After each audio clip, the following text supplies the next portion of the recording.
It is the Congress versus the BJP on the 48th anniversary of emergency. Now, over the past many days, Rahul Gandhi has been attacking the Prime Minister and the government by saying that the democracy in India is in danger. Now, following a tit-for-tat strategy, it is the BJP that has now attacked the Gandhis, calling them killers of democracy. Prime Minister Narendra Modi remembered this day as a dark day and also said that this is an unforgettable period in India's history. Hitting out at the Congress for its democracy under threat attacks, the Defence Minister of the country, Rajnath Singh, reminded the Grand Old Party that the imposition of the emergency was one of the biggest blows to democracy. Attacking the Congress party, Home Minister Amit Shah said Congress killed democracy in 1975 and just kept their interest over the country's interest and imposed the emergency because they wanted to stay in power. It was on this day in the year 1975 that Fakhruddin Ali Ahmed, the then President of India, announced emergency across the country at the behest of the Indira Gandhi-led government at the centre.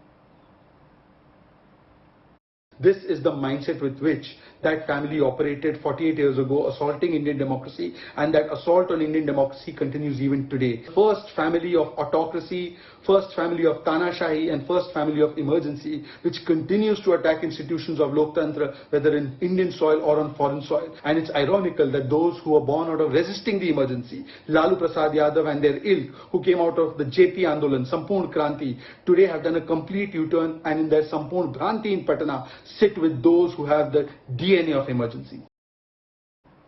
My colleague Rahul Gautam is now joining me on this story. Rahul, a tit-for-tat strategy being used by the BJP. Now, we also saw how from the Home Minister to the Defence Minister, everyone is speaking about that dark period in Indian history when the emergency was imposed, asking Congress to come out and to apologize.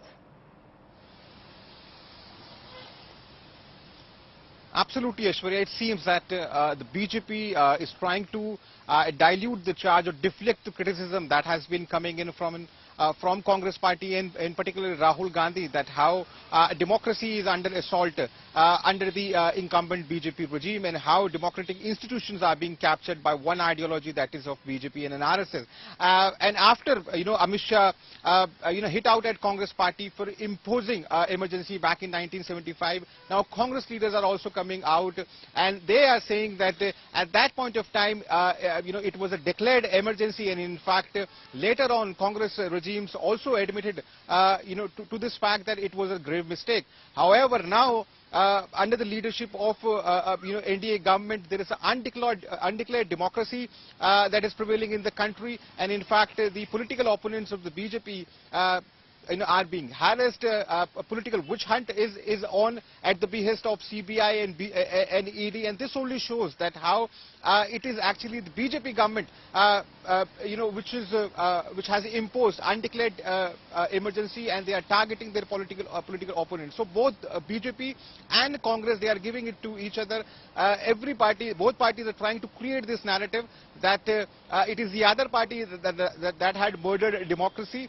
So obviously you can expect that such attacks will only be getting more escalated in coming days as we will inch toward 2024.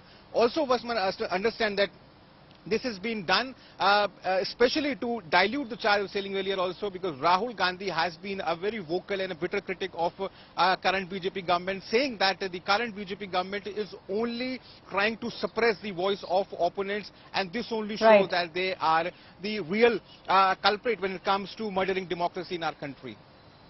Thank you, Rahul, my colleague, giving us all the details on the latest fight between the Congress and the BJP.